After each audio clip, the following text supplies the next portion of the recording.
Do you really believe that Israel can be trusted? These 20 points, of course, there was a lot of hype when these points were presented. The 8 Muslim Arab countries in a joint statement welcomed this important development. But now, when we look at several points, it seems that the 20-point plan, is heavily tilted in favor of Israel, and not much voices are being raised within Israel, because Israeli Prime Minister told them that, look, this is what we wanted and this is what we achieved. After having clarity about these points, I feel that it is largely a sort of surrender for the Gaza people and surrender for the Hamas, an unconditional sort of surrender, I would say.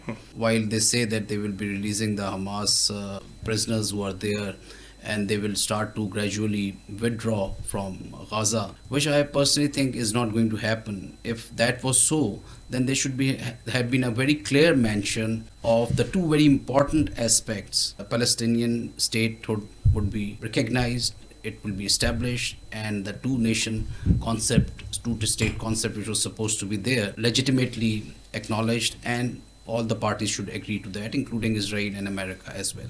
That hasn't been specified very clearly. Secondly, the transitional forces which are going to be there are still not very clear that who all are going to be controlling the security itself and the governance itself. The Gita organization, which is supposed to be made, will definitely be completely governed and looked after by the United States of America, and Trump himself will be there. We have seen in the history, history is the reflection of what all events which are going to be there. History is the reflection of the credibility of Israel, and similarly history is the reflection for the legitimacy of the United States to rule this part of the world. And the Hamas being the one who have suffered most, have sacrificed most, and of course the Palestinian people.